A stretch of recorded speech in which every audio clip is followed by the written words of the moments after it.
누구랑 연애를 해야 될지, 누구랑 또 결혼을 할지, 결혼하면 과연 행복할지, 결혼해서 애를 낳고 어떻게 또 살지, 또 미래에 정말 불안하기 그지없잖아요. 이런 상황에서 하나님 이렇게 생각하면 무슨 느낌이 드세요? 자비롭고 긍휼하신 분이다, 그런 느낌 드십니까? 아니면 다른 사람들한테는 자비롭고 긍휼할지 모르지만 나한테는 유독 야박하고 인색한 분으로 느끼지 않으십니까? 저는 사실은 오랜 동안 하나님을 생각하면 야박하고 인색한 스크루지 영감처럼 느낌이 들었습니다. 집안 형편이 어려워서 중학교 3학년 때 1년 휴학을 했습니다. 등록금을 못 내서. 휴학하는 동안에 마대 공장이라고 긴 막대기에 이렇게 밑에 천이 달려 있어서 이렇게 바닥을 물로 청소할 때 쓰는 마대 공장을 2달 동안 다녔습니다. 2달 만에 공장이 망했습니다. 저 보지 마시고, 저 때문에 망한 게 아니고 그냥 공장이 망했어요.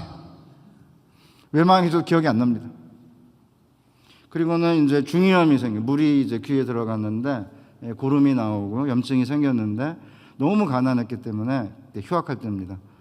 병원은커녕 약방에 약을 사용할 수가 없었습니다. 그래서 몇 년을 이제 오른쪽에 고름이 나는 중이염으로 고생을 하다가 오른쪽 청력을 완전히 상실했습니다. 제가 오른쪽에서 이야기를 하면은 못 알아듣습니다. 그래서 이렇게 고개를 돌려야 됩니다. 이렇게 여기서 얘기하면 그 청년 시절에, 전도사 시절에 이쪽에서 얘기하면 이렇게 제가 돌려서 이렇게 고개를 완전히 돌려 들으니까 어떤 자매가 제가 자기를 좋아한다고 소문을 내기 시작했습니다. 근데 제가 안 좋아하는 자매입니다.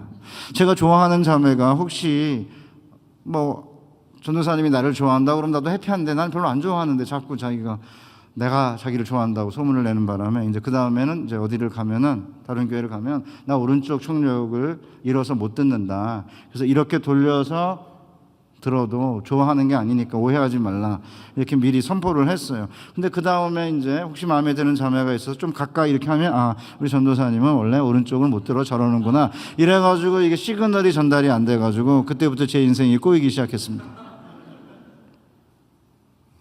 그렇다 보니까 이제 하나님 그러면 인자하고 자상하다, 그런 느낌이 들기보다는 야속하고 야박한 분으로 느껴졌습니다. 결혼한 후에도 여러 가지 어려움들이 있어서, 심지어는 목사가 된 후에도 내 인생 가운데 과격하게 개입하는 낯선 적처럼 하나님이 느껴졌습니다. 그러는 가운데 그 이유를 잘 해결하지 못하다가 야복강에서 한밤중에 씨름하는 하나님에 대한 이야기를 접하고, 저는 왜 하나님이 때로는 낯선 적처럼 자기 백성을 공격하는지 그 이유를 알게 되었습니다.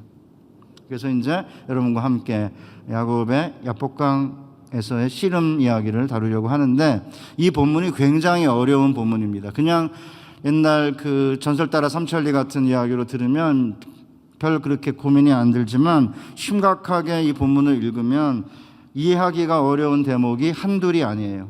첫째, 한밤중에 하나님이 야곱을 공격하거든요.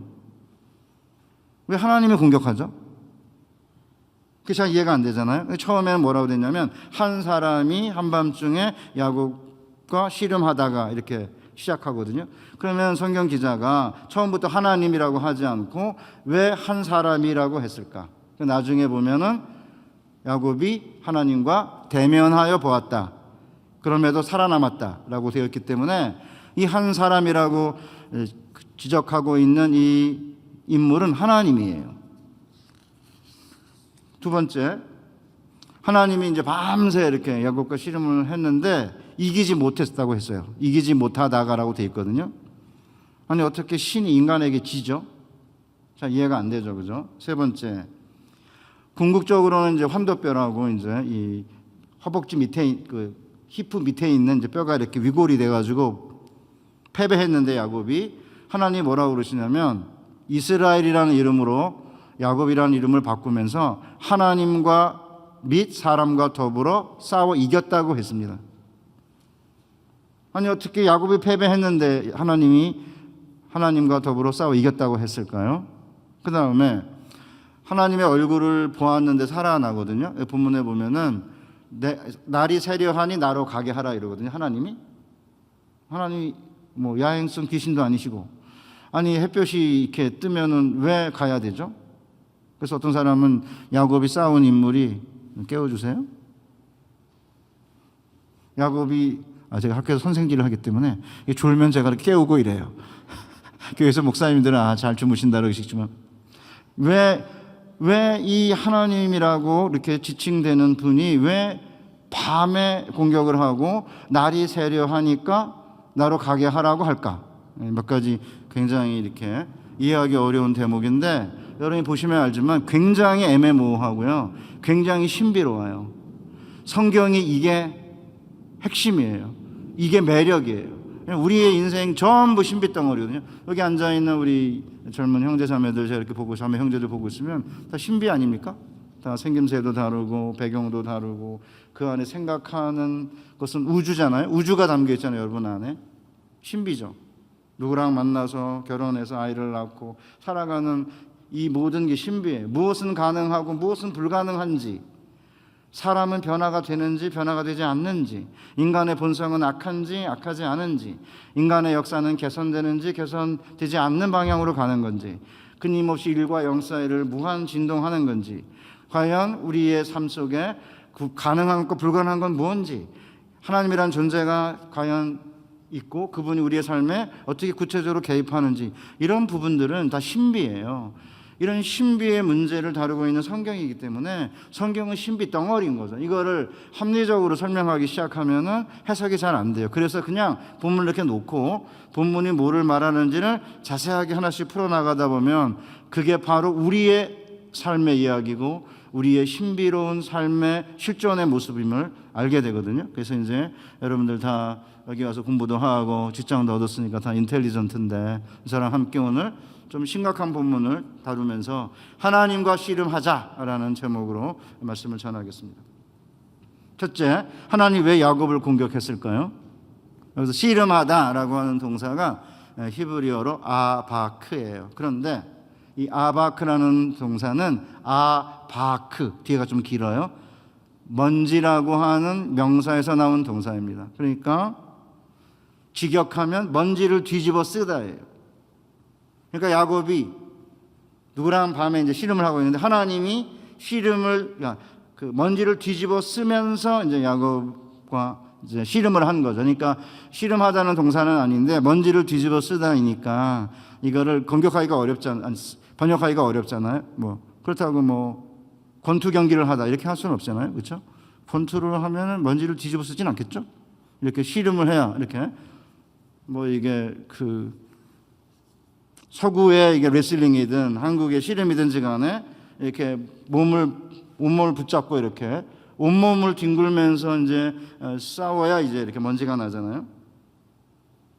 이거 정말 재밌는 건데요.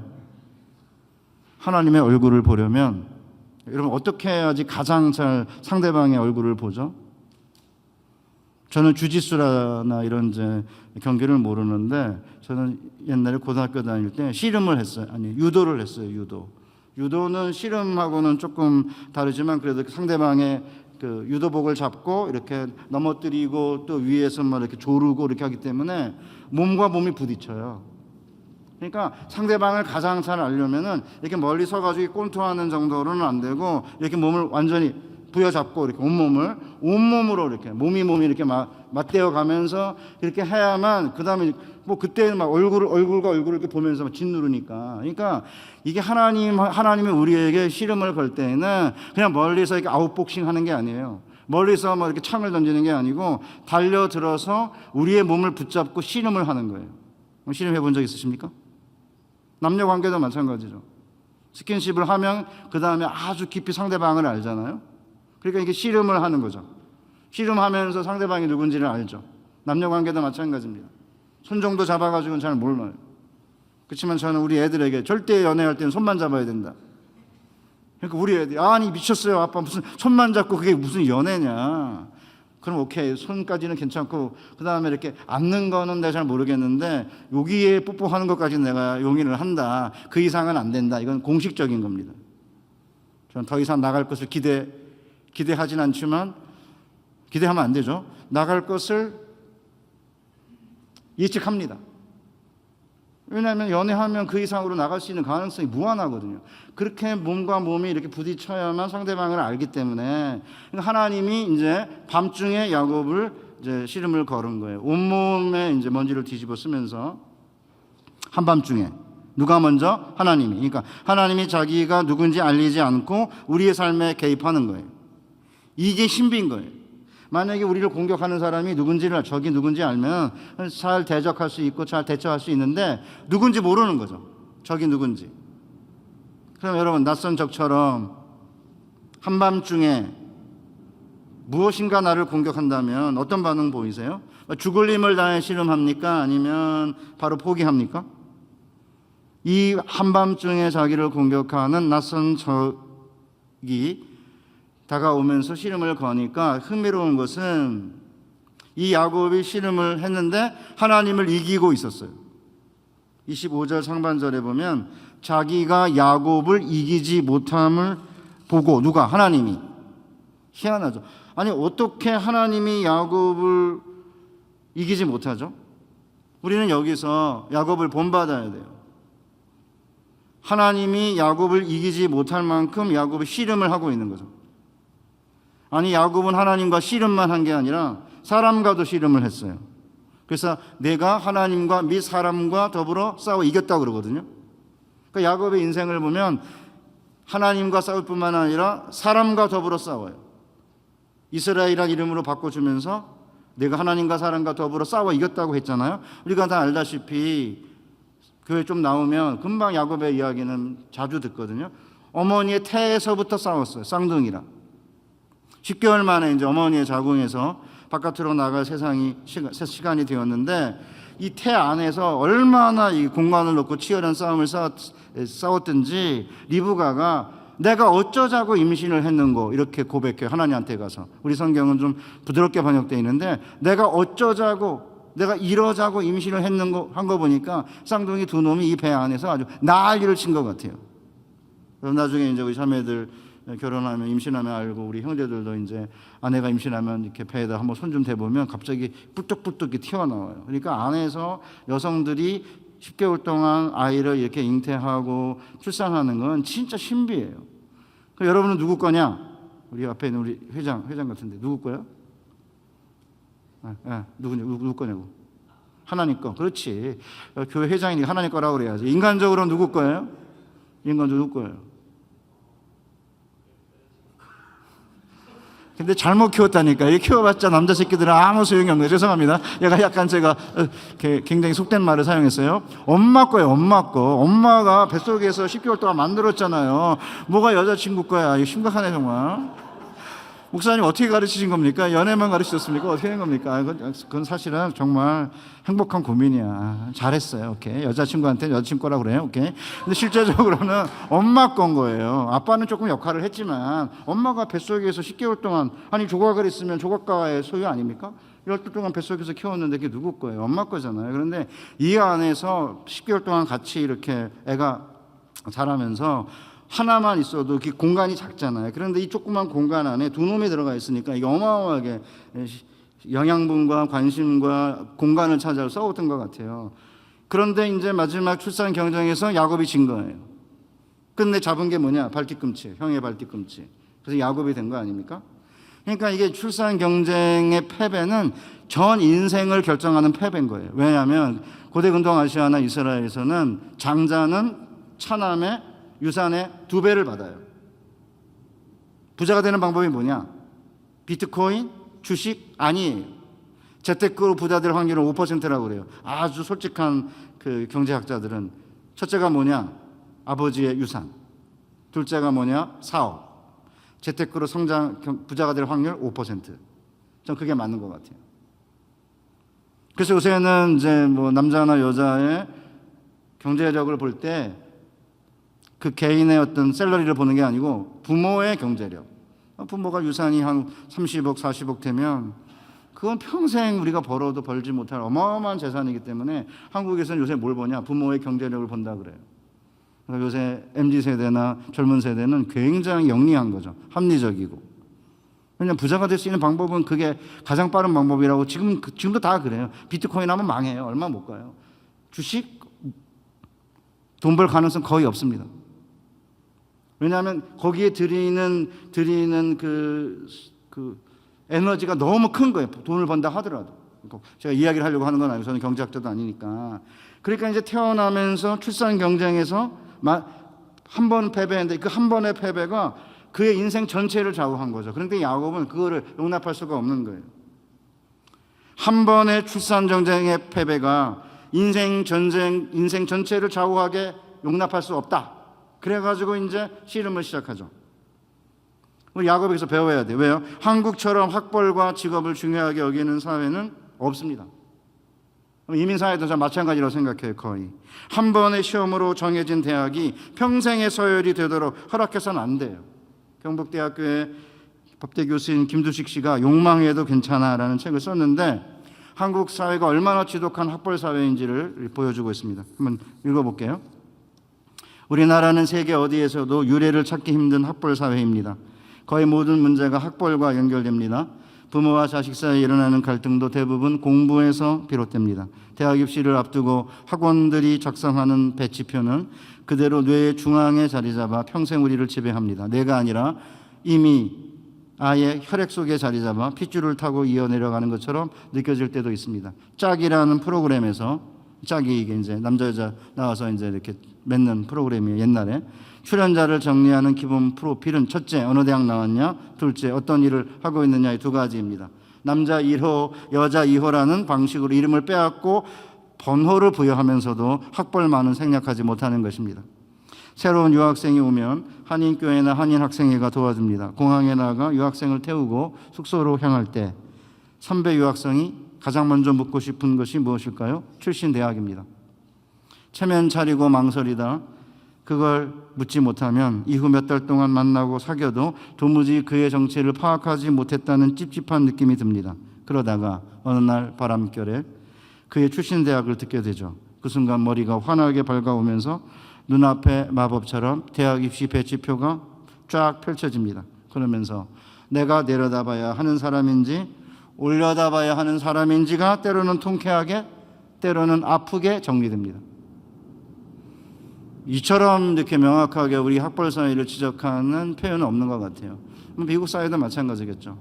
우리만큼 그렇게 대학 배치표는 없겠지만 미국 사회도 여전히 아이비리그냐 아니냐, 명문 대학이냐 아니냐, 영화 같은 걸 보더라도 이렇게 그 변호사인데 이렇게 들여다보고는 지방에 로스쿨 나왔네 이렇게 비아냥거리는 그런 영화도 있더라고요. 미국 영화인데. 그러니까 우리가 사는 한국 사회는, 이민 사회는, 미국 사회는 한 번의 시험으로 때로는 결정되는 대학 입학에 따라 한 사람의 가치와 값을 결정하고 평생 그 순서에 따라 살도록 강요하죠. 사랑하는 우리 퀸즈 한인교회 청년 자매 형제 여러분, 이렇게 사회가 정해놓은 순서에 따라 살도록 강요받을 때 가만히 있으면 안 돼요. 이런 사람하고 씨름해야죠. 씨름하라는 건 데모하고 물리적으로 뭔가 한 거 하라는 이야기가 아닙니다. 이를 악물고 하나님이 약한 자를 들어 강한 자를 부끄럽게 하시는 역전의 하나님을 믿고 사람들 가운데 기죽지 않고 열심히 씨름하며 사는 것을 의미해요. 네가 내 학벌로, 네가 내 외모로, 내 집안으로 그렇게 서열을 정해놓고 나를 평가하는 거 나는 용납 못해. 말은 그렇게 하지 않아도 안에 이를 악물고 결심하고 그들이 정해놓은 서열과 순서에 따라 살지 않겠다고 씨름을 해야 되는 거죠. 사람들과. 쉽게 포기하시면 안 됩니다. 왜냐하면 하나님께서 어머니의 태중에서 둘이 싸워가지고 내가 어쩌자고 이렇게 임신했는고 하니까 하나님께서 뭐라 그러냐면 내 태중에 두 군민이 있는데 큰 자가 작은 자를 섬길 거라 그러시거든요. 이스라엘 역사를 보면, 특별히 성경의 모든 구속사를 보면 똑같아요. 하나님께서 야곱의 12아들 가운데 누구를 택하십니까? 11번째 요셉이에요. 하나님이 두 번째 왕을 선택할 때 이새의 집에 사무엘을 보내잖아요. 그러니까 아버지 이새가 7아들을 서열로 세웁니다. 첫 번째부터, 엘리압부터. 근데 하나님이 아니라는 거예요, 7째까지. 그거 이상하잖아요. 하나님이 이새의 집에 가서 기름 부어 왕을 세우라 그랬는데 한 놈도 없으니까. 또 하나 있냐 그러니까 있다 이런 거예요. 누가? 말째 하나가 있는데 8째예요. 걔가 들판에서 양을 키우고 있습니다. 그러니까 8은 뭐냐면 7이 완전수잖아요. 그리고 8은 얘는 아무것도 아닌 애예요. 그냥 들판에서 양 키우고 있어요. 그러니까 성경은 끊임없이 이 세상은 먼저 된 자가 먼저 되고 나중된 자는 나중되는 이 서열의 질서로 애굽의 신화나 메소포타미아 신화 똑같아요. 한 번 왕이면 영원히 왕이에요. 이 신화이기 때문에 신화는 영원한 질서이기 때문에 한 번 노예는 영원한 노예인 거죠. 이런 영원한 질서를 가지고 사람들을 평가하는 이런 사회에서 우리 하나님은 한나의 노래를 통해 우리에게 뭐라고 가르쳐줘요? 여호와는 가난하게도 하고 부하게도 하고 낮추기도 하고 높이기도 한다. 가난한 자를 진토에서 일으키시고 빈궁한 자를 걸음더미에서 들어서 귀족들과 함께 앉게 하시며 영광의 자를 차지 않게 하신다. 하나님은 끊임없이 돌리는 거예요. 이렇게. 그러니까 위에 있는 사람들은 귀족들은 두려워해야 돼요. 귀족들은 조금 낮춰서 중간으로 오게 하고 가난한 자는 높여서 중간에서 만나게 하는 게 아니라 하나님 돌리세요. 이렇게. 그러니까 위에 있는 사람 잘못하면 밑으로 내려가죠. 그러니까 유족하던 자들은 나중에 양식을 위해 품을 팔고 지금 줄이던 자들은 배부르게 되는 거고 지금 자녀를 많이 낳은 자는 자녀를 다 잃게 되고 자녀가 없는 자들은 자녀를 얻게 되는 거예요. 그러니까 하나님은 역전의 수레바퀴로 역사를 돌리시는 분이지 부자는 가난하게 좀 만들고 공산주의자처럼 가난한 자는 부자로 만든다고 이렇게 이제 해놓고 시작을 했지만 끝내는 부자에게 돈을 빼앗아 가난한 자에게 줄면서 자기들만 배를 불리는 요상한 사회를 만든 거 아닙니까? 공산주의도 문제죠. 물론 민주주의 사회도 문제이긴 하지만 이렇게 금융자본주의 사회는 하나님은 그런 인간이 만들어온 질서 속에서 인간이 만들어온 질서에 순응 안에 살지 말라는 거예요. 그래서 하나님이 누구를 택하느냐? 작은 자를 택해요. 집안이 별로 안 좋은 사람을 택하는 겁니다. 우리 가운데 문벌이 좋은 자가 있느냐? 우리 중에 귀족이 있느냐? 그러잖아요. 그 때문에 한국에 기독교가 들어왔을 때 누가 먼저 기독교를 받아들이느냐? 양반이 아니고 상놈과 서민들이 받아들였어요. 일본은 귀족이 받아들였어요. 그러니까 일본은 기독교가 발전을 못하는 거예요. 근데 한국은 소위 말하는 상놈들과 그 다음에 서민들과 사실은 하층민들이 기독교를 받아들이면서 이렇게까지 성장을 했는데 이제 한국 사회가 이제 점차 이렇게 발전하면서 기독교인들조차 점차 이제 이 사회에 편입되면서 사회가 만들어놓은 질서 속에 편입이 돼가지고 이 세상의 질서의 기준을 가지고 교회 안에 들어와서도 교회의 질서를 만들려고 하는 요상한 일이 생긴 거죠. 그런 상황에서 우리 청년들이 해야 되는 일이 뭐냐? 세상이 정해놓은 질서에 순응하지 말라는 거예요. 그래서 이스라엘 백성들이 6월절이 되면은 자매들이 묻잖아요. 이날은 무슨 날이냐? 우리가 왜 이렇게 누룩을 넣지 않은 떡과 쓴나물을 먹느냐? 그러면 뭐라고 하는 줄 아세요? 이스라엘 백성들이 가르쳐야 될 게 뭐냐? 우리는 애굽의 종이었다. 이미 애굽에서 탈출해가지고 사실 가나안 땅에 들어온 다음에 수천 년이 지난 후에도 이스라엘인들은 우리가 과거에 애굽의 종이었다가 아니에요. 우리가 애굽의 종이었다 이렇게 말해요. 왜요? 과거에 애굽에서 종이었을 때 그 애굽의 신화, 황제는 영원한 황제고 종들은 영원히 종들이죠. 400년 동안 애굽의 종 노릇했는데 이스라엘이 아무리 부르짖어도 애굽의 신들은 귀를 기울이지 못해요. 왜냐하면 기존 질서의 신이기 때문에. 그렇기 때문에 노예의 하나님이신 히브리인의 하나님인 여호와께서 이스라엘 백성들을 애굽의 종됨으로부터 건져내가지고 가나안 땅과 자유를 주신 것은 이 세상의 어떤 노예로 만드는 질서에 편입되지 말고 동물처럼 먹고 마시는 거 준다고 애굽의 고깃가마 옆에 있게 해준다고 그 노예됨을 그대로 받아들이지 말고 저항하라는 거예요. 그래서 우리 프로테스탄트가 저항이에요, 원래. 그러니까 우리 청년들이 미국 사회에 이제 있으면서 얼마나 힘들겠어요. 제가 한국에 가서도 뭐 여러 가지 가지고 키로 따지고 외모로 따지고 학벌로 따지고 이런 게 힘든데 미국 사회에 이렇게 있으면 제가 미국에 3년 있으면 제일 기분 나쁜 게 뭐냐면 맨날 이렇게 봐야 돼요. 정말 기분 나빠. 맨날 이렇게 봐야 되니까. 나보다 다 키가 크니까. 키 큰 분들은 이렇게 같이 보겠지만 3년 내내 정말 이게 너무 꼴보기 싫어가지고 제가 미국 빨리 가자, 한국 가자 이래가지고 이제 한국 갔는데요. 이 세상 다 똑같아요. 화란도 마찬가지예요. 화란에 제가 4년 있었는데 화란은 조금 이렇게 미국보다는 좀 나아 보이거든요. 그렇게 막 깔아뭉기고 그런 거 잘 안 하는 것처럼 보이는데 제가 뭐 우리나라에서 나온 해물이 뭐 이렇게 오염됐다고 그러길래 아니 국회에서 그 국회에 있거든요. 네덜란드 옆에 국회예요. 거기서 나온 것도 이렇게 이제 오염됐다 그러니까 막 웃으면서 얘네가 우리를 웃기게 뭐 그렇게 비판하네 막 이러시 저를 도와주는 이제 장로님이신데도 이 화란 사람들도 끝내는 유럽인들의 우월함을 갖고 있구나 그걸 느꼈고요. 그건 어쩔 수 없어요. 우리 한국에 오는 뭐 스리랑카, 뭐 태국, 베트남 뭐 이런 다민족 이 사람들 보면 우리 한국 사람들 우월감을 가지고 대하거든요. 그러니까 이 미국 사회라고 하는 그래도 민주적이고 자유로운 사회이긴 하지만 그 안에 깔아놓은 경쟁의 질서, 굴복하고 순종하면 얼마든지 우리가 승진시키고 할 수 있지만 뭐 주인 노릇하지 말라, 얼마든지 그럴 수 있거든요. 그런 사회 속에서 이제 디아스포라 한인들로서 사실은 여러모로 사실은 언더덕이잖아요. 그런 언더덕의 상태를 받아들이지 말라는 거죠. 그래서 이스라엘은 지금도 유월절을 지키면서 우리는 애굽의 종이었다 이렇게 말해요. 한국의 당군 신화는 그 점에서 약간 부족한 거죠. 뭐 곰하고 호랑이가 뭐 쑥 가고 말을 걷고 들어가서 뭐 한 달 동안 뭐 이렇게 했다가 뭐 인간이 됐다. 그 안에는 어떤 인간의 어떤 질서에 거역하고 반역하면서 자유를 얻는 그런 정신이 없는 거죠. 그러면 참 아쉬워요. 어쨌든 여러분들은 이제 예수를 믿는 하나님의 백성들이니까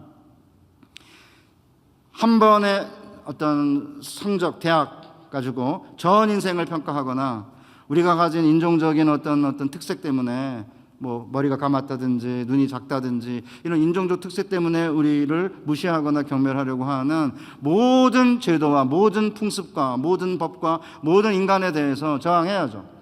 왜냐하면 하나님은 지금도 우리를 그 어떤 누구와도 바꿀 수 없는 고유한 가치와 존엄성을 지닌 하나님의 형상으로 우리를 지으셨기 때문에 우리의 존엄성과 우리의 자유를 멸시하고 달려드는 모든 제도와 풍습에 대해서 저항할 줄 알아야 되는 거고, 하나님은 우리에게 그렇게 하라고 가르치신 거예요. 그 때문에 야곱이 사람과 더불어 씨름을 한 것을 너무 부정적으로 봐서는 안 된다고 생각해요.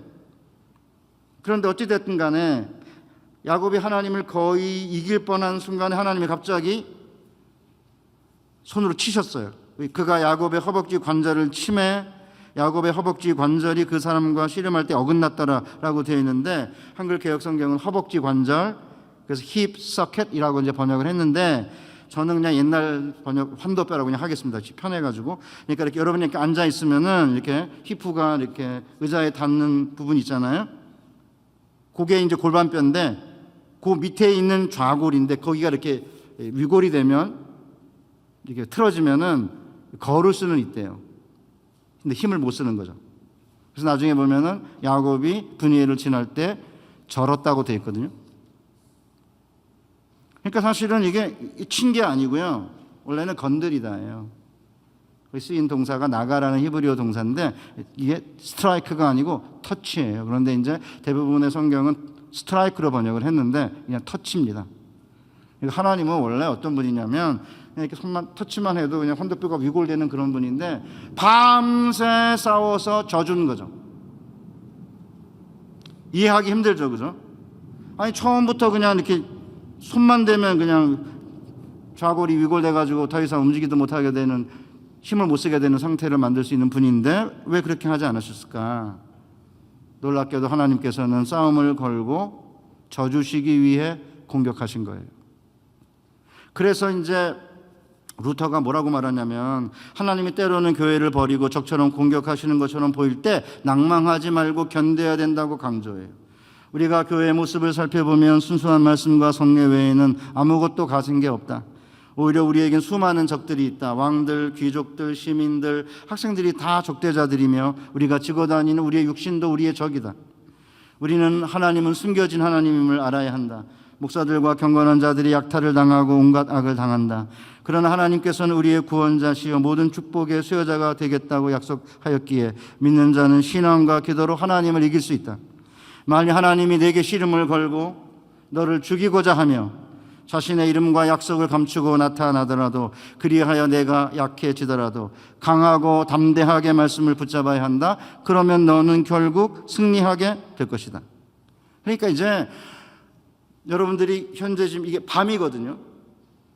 그러니까 만약 하나님이 나를 공격한다고 생각하면 훨씬 더 이렇게 대적하기가 쉬울지 모르겠는데 이게 캄캄한 밤이기 때문에 이게 공격하는 사람이 나를 위해서 공격을 하는 건지 나를 해하려고 공격을 하는 건지 해하려고 공격하는 것처럼 보이지만 실제로는 나에게 유익한 건지 이걸 모르는 거죠.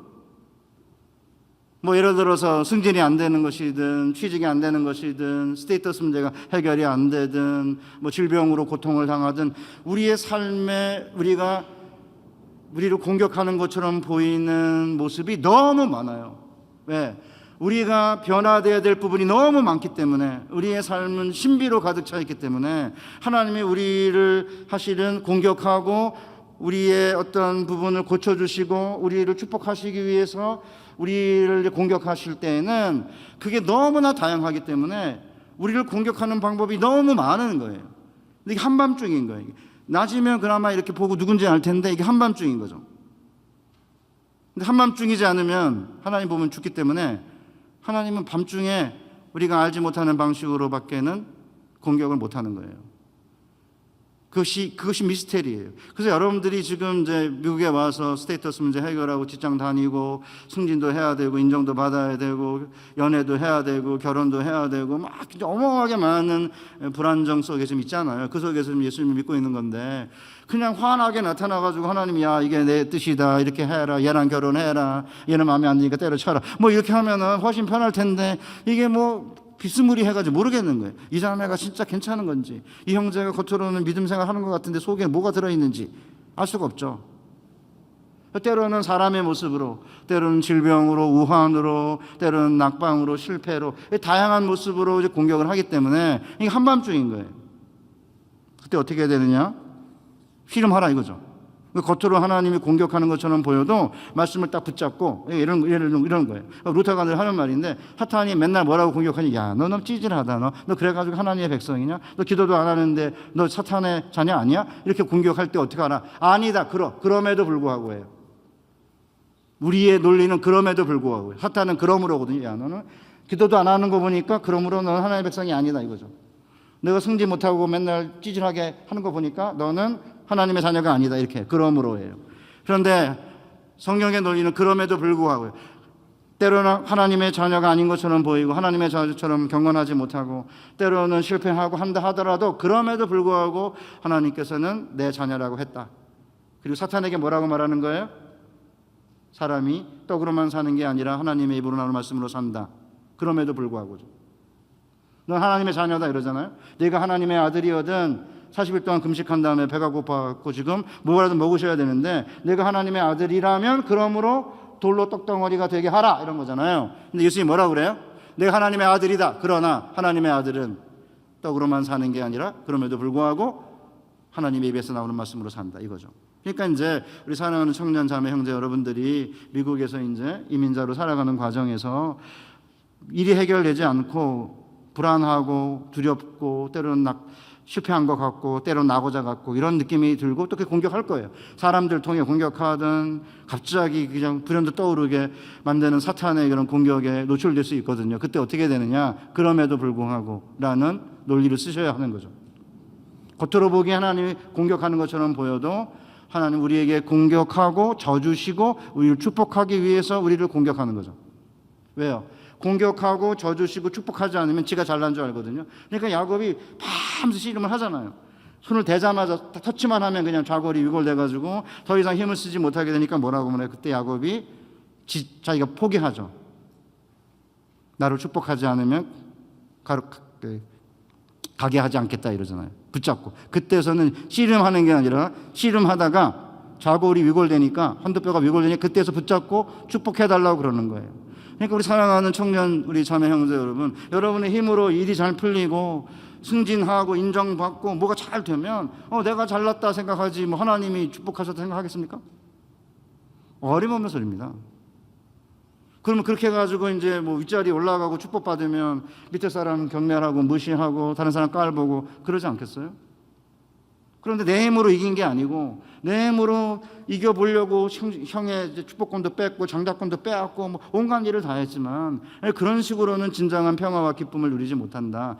그래서 이제 하나님이 야곱에게 가나안 땅으로 돌아오는데 야복강에서 가로막고 씨름을 거신 거예요. 제가 이제 벌써 많이 갔네 시간이. 조금만 더 할게요. 제가 이제 아까 그랬잖아요. 중학교를 다니다 휴학을 했다고. 그러니까 이제 등록금을 냈는데 보충 수업비가 한 달에 1,000원이었어요. 진짜 웃기죠. 1,000원. 1,000원이 보충 수업비인데 1,000원을 못 낸 거예요.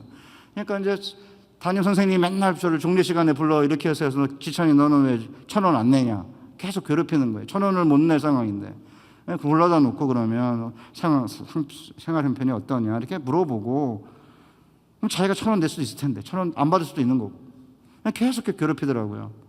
그래서 이제 더 이상 다음번 등록금을 낼 가능성도 잘 안 보이고 그래서 휴학을 한 거예요.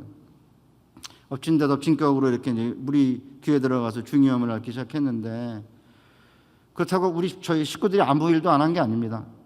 소위 동해라고 주민센터에 가서 저희 할머님이 무료 진찰권을 얻어왔어요. 적십자병원의 무료 진찰권이에요. 이제 안 간다 그랬죠. 쪽팔려가지고 내가 무슨 무료 진찰권을 갖고 가냐.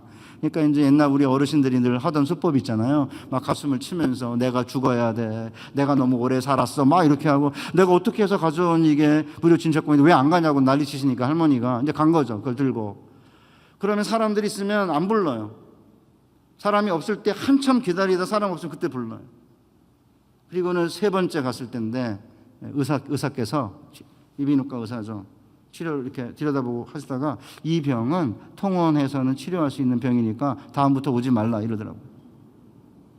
얼마나 가난했으면 무료 진찰권을 가지고 왔을까라는 것을 생각도 못하는 의사에게 저는 이 병을 놔두면 얼마나 심각해지는지 그리고 얼마나 심각하게 병이 지금 진행됐는지 물어보지조차 못했습니다. 이제 10살 밑에 여동생 제가 심심해서 데리고 갔는데 제 간호사를 하고 있는데 지금은 얼마나 울었는지 몰라요. 십자병원이 서대문인데 서대문에 서울역까지 버스를 타고 오기 위해서 걸어오면서 정말 세상이 원망스럽더라고요. 그때만에 그 의사가 이거 오른쪽 귀 그대로 나버려두면 청력 잃는다 그랬으면 제가 아마 조치를 취했겠죠. 안 나오더라고요. 산에 가서 기도했거든요. 하나님 아버지 이 병 고쳐주시고 복각시켜 주십시오. 씨름을 하지 않을 수가 없는 거예요. 도와줄 사람 아무도 없었습니다. 교회 장학금제도 없었습니다. 중학교 3학년에 등록금을 못 내고 휴학을 하고 마대 공장 다니고 이러고 있는 상황인데 친척들도 관심이 없고 우리 아버님은 딴짓하러 돌아다니시고 어머님은 아무리 해도 저를 어떻게 할 방법이 없으니까 그때 있는 방법은 딱 하나죠. 산에 올라가서 권사님들과 함께 산기도 하는 것 외에는 방법이 없었습니다. 그게 하나님이 저에게 씨름을 거신 거고 저는 그게 씨름인지 모른 채 산에 올라가서 산기도를 한 거죠. 그때 이제 권사님들이 직방으로 응답받으려면 산기도 해야 된다. 더 직방으로 응답받으려면 서원해라. 이래가지고 서원이 뭐예요? 이렇게 해주시면 내가 이렇게 하겠습니다. D라는 거잖아요. 등록금 내주고 기병 낫게 해주시면 목사가 되겠습니다. 갖고 있는 건 몸뚱아리밖에 없으니까. 15살의 나이에 인생 포기각서를 쓰고 목사가 되겠다고 서원을 한 거예요. 제가. 얼마나 오랜 동안 후회했는지 몰라요. 내가 뭐 때문에 목사 되겠다고 서원해가지고 이 서약한 서원한 것 때문에 내가 왜 고민을 해야 되느냐. 15살의 나이입니다. 그때가. 오랜 동안 인생 포기각서를 15살에 쓰게 만든 하나님 너무나 미웠어요. 저 진짜 돈 벌고 부자 되고 싶었거든요. 왜 그러냐고? 너무 가난했기 때문에 가난이 행복이라고 그러는 인간들 데리고 와요. 가난이 뭐가 행복이에요? 가난은 극복해야 될 악이에요. 가난하면 너무 힘들어요. 가난하면 진짜 마음이 아파요.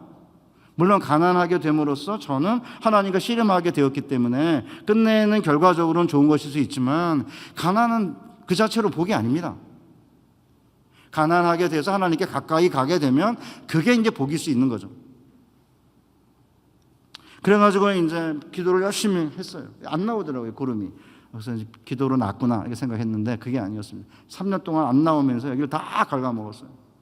그래서 이제 한 9년 지나가지고 대학 때 이제 영어 번역을 좀 해서 신대원 다닐 때 돈이 좀 생겨가지고 세브란스 병원에 갔는데 요 귀 뒤에 이 뼈가 있거든요. 이 뼈에 청신경이 남아 있으면은 이거를 살릴 수가 있는데 이 청신경이 다 날아간 거예요. 그래서 다 긁어냈습니다. 30분에 한 번씩 와서 의사 선생님이 웃어봐. 그래서 웃으면 이제 왜냐하면 이거 여기 잘못 수술하면 이 안면신경이 마비돼서 못 웃는데요. 30분에 한 번씩 웃어봐. 괜찮네. 이래가지고 8시간 동안 수술했습니다. 이쪽 못 듣습니다. 그래서. 그러니까 저는 오늘 이 시간에 여러분에게 무엇을 이야기하려고 하는 거냐면 씨름하라는 거죠. 누구라? 하나님과 씨름하라 이거죠. 가만히 있지 말고. 하나님과 씨름하는 것은 사실은 위험해요.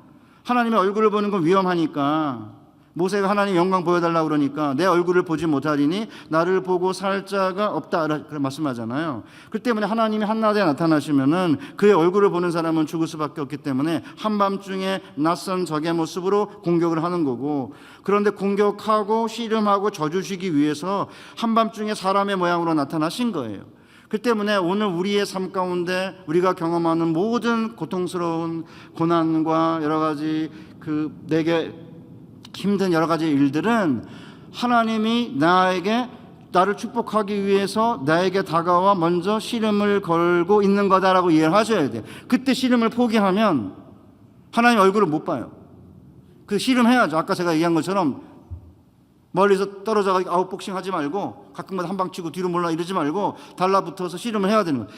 작전 기도를 하든 철야 기도를 하든 아니면 1000번째 1000번 기도를 하든 아니 금식 기도를 하든 이거 하고 싶지 않겠지만 아니면 하나님께 드리겠다고 서원을 하든, 요새는 서원 안 하죠.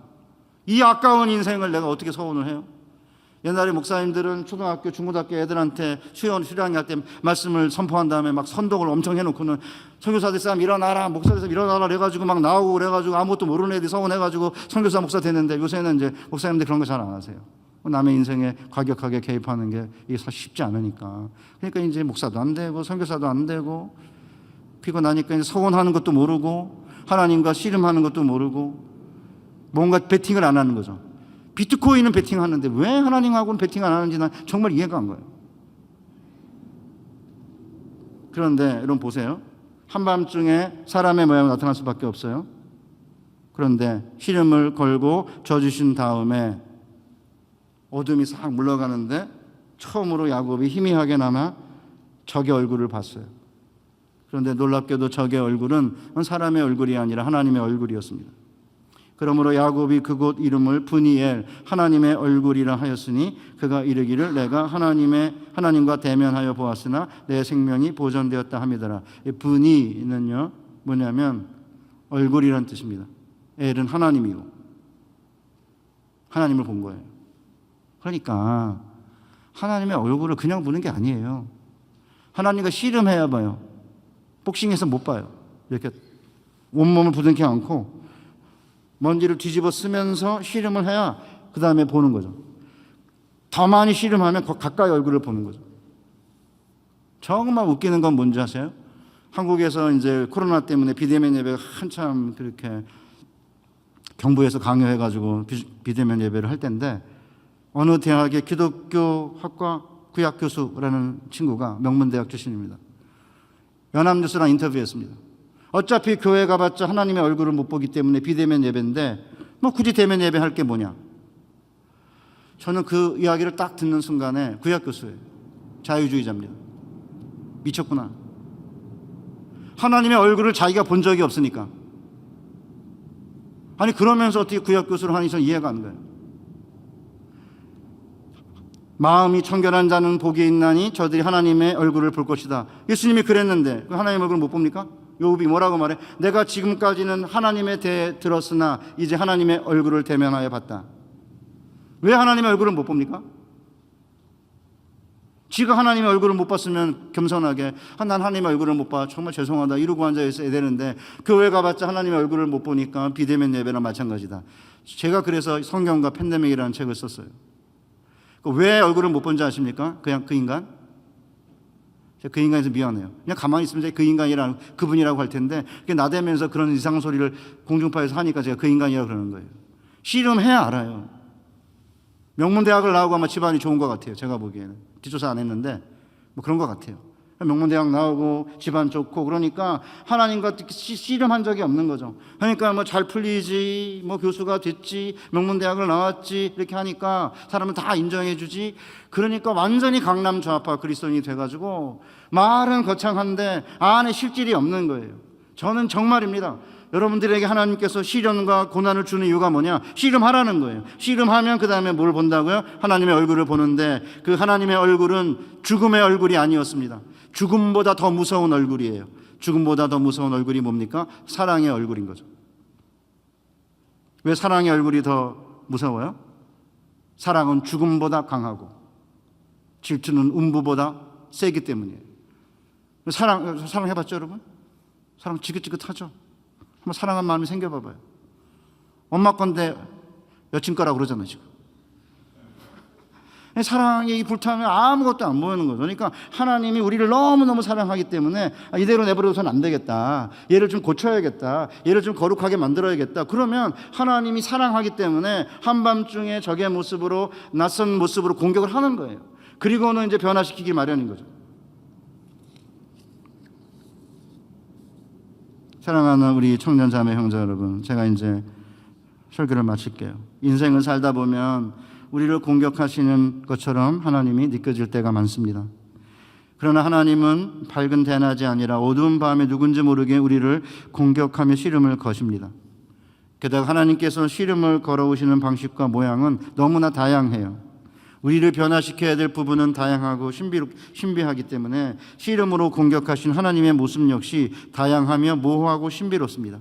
때로는 가난한 집안 환경으로, 때로는 질병으로, 때로는 시험의 낙방으로, 때로는 관계의 악화로, 때로는 실직으로, 때로는 시련으로, 때로는 불화로, 때로는 자연재앙으로, 때로는 가족의 사망으로, 아니 수만 가지 방법으로 하나님 우리에게 씨름을 걸어오십니다. 따라서 우리는 이 인생의 씨름에서 궁극적인 씨름의 대상이 누군지 알 수 없을 수 있습니다. 집이 가난하면 가족들을 씨름의 대상으로 생각해서 가족들과 싸워요. 질병에 걸리면 병과 씨름해야 되는 것으로 생각합니다. 시험에 낙방하면 운이 나빠서라고 생각하고 운과 싸워요. 아니면 자신의 부족 때문이라고 자책하고 자신을 씨름의 대상으로 삼습니다. 관계의 악화에 고통을 당하면 관계가 악화된 상대방이 적이라고 생각하고 그 사람하고 씨름해요. 실직하면 직장이 자기를 버렸다고 생각하고 세상을 원망하죠. 실현당하면 자신을 찾 여인을 원망하며 절망합니다. 물론 이런 고통을 당할 때에는 고통의 원인과도 씨름할 수밖에 없지만 우리가 궁극적으로 씨름해야 될 대상은 저분이세요. 하나님. 그 때문에 믿음과 말씀으로 기도로 이겨내야 돼요. 그래서 칼빈이 뭐라고 말했냐면 성도들 역시 유혹과 시험 속에서 하나님과 씨름하는 것이다. 하나님은 우리에게 믿음의 시험을 주시지만 동시에 거기에 대응할 수 있는 힘도 공급하신다. 하나님은 한 손으로 우리를 치시지만 다른 한 손으로는 우리를 보호하시는 셈이다. 그렇다 하나님께서는 우리를 억누르는 것보다 더 많은 힘을 우리에게 공급하신다. 하나님 우리를 대적하시지만 불굴의 힘을 우리에게 주셔서 싸움에서 승리하게 하신다. 그러니까 이제 바로에게 하나님이 하신 말씀이 뭐예요? 내가 하나님과 사람과 더불어 싸워 이겼습니다. 우리 사랑하는 우리 청년 자매 형제 여러분, 제 성격 같아서 1시간 반을 할 텐데 부흥회도 아니고 이제 주일 예배라 제가 이제 맞추려고 그래요. 어떤 때는 직장과 학교가 문제고 직장 상사와 선생이 적처럼 보이지만 우리 인생에 있어 궁극적인 문제는 하나님과의 씨름에 있는 거예요. 어떤 때는 가난이 문제고 어떤 땐 타고난 외모가 문제고 집안이 안 좋은 게 문제고 교회가 문제고 나라가 문제일 수 있습니다. 그런 문제로 씨름할 수 있습니다. 그러나 끝내 우리의 삶의 궁극적인 문제는 하나님이세요. 그러니까 우리의 삶의 문제는 끝내는 하나님과 씨름하는 것이라는 걸 알고 하나님을 붙잡고 씨름을 해야 끝내 하나님의 축복을 받고 하나님의 얼굴을 봐요. 우리 사랑하는 우리 청년 자매 형제 여러분, 만약에 제가 중학교 3학년 때 휴학하지 않았다면 가난해서 하나님을 보지 못했을 것 같아요. 제가 중이염이라는 질병을 앓지 않았다면 하나님 얼굴을 대면해 보지 못할 수도 있었을 것 같습니다. 그냥 들어서 알았겠죠. 지금은 이제 하나님과 씨름하면 위험해요. 자골이 위골되잖아요. 그래서 절잖아요. 그런데 점을 보세요. 야곱이 형을 속이고 아버지 속인 다음에 지팡이 하나를 가지고 요단을 건넜어요. 그런데 돌아올 때는 4때나 이루거든요. 아내가 4이에요. 자녀가 11이에요. 어마어마한 재물을 얻었어요. 그런데 이스라엘됨은 요단강을 지팡이 하나로 건넜다가 4때나 이룬 게 아닙니다. 야곱이 이스라엘이라는 이름으로 바뀐 게 뭐예요? 하나님과 및 더불어 사람과 더불어 싸워 이겼습니다. 그래서 저는 우리 사랑하는 청년 여러분들이 아까 소수라고 그러는데 물론 소수는 맞는데 괜찮아요. 비록 얼마 안 되지만 여러분이 정말 현재 여러분의 삶 가운데서 하나님과 씨름해서 하나님의 얼굴을 본다면 이것은 1대 100이 아닙니다. 1대 1000, 1대 만이에요. 그래서 저는 현재 여러분이 처해 있는 상황을 직면하고 씨름하면 좋을 것 같아요. 근데 예배는 절대 안 빠진다 정해놓든지, 내가 큐티 아침에 하는 건 절대 안 놓친다든지, 필요하면 금식도 하고요. 뭐 살도 빼는데 왜 금식을 왜 못해요? 금식도 하고 작정도 하고 때로는 헌신도 하고 리더로 뭐 아니면 뭐 이렇게 찬양팀으로 이렇게 하면서 씨름하다 보면 어느 순간에 나를 공격하는 것처럼 보이는 하나님이 나를 사랑하고 나를 구원하기 위해 달려드시는 사랑의 얼굴임을 보게 될 거고, 그때 우리의 가난이, 우리의 고난과 시련이 분이의 하나님의 얼굴임을 아마 경험하게 될 것입니다. 그런 이제 믿음과 비전을 가지고 이 청년부 뭐 그렇게 썰렁하지 않잖아요. 그래도 한 4, 50명 되니까 썰렁하진 않잖아요. 그렇죠? 한 50명. 그렇지만 더 커지면 좋을 것 같아요. 전도도 하고 좀 많아지면 또 CC도 많이 생길 거 아닙니까? 이 안에서.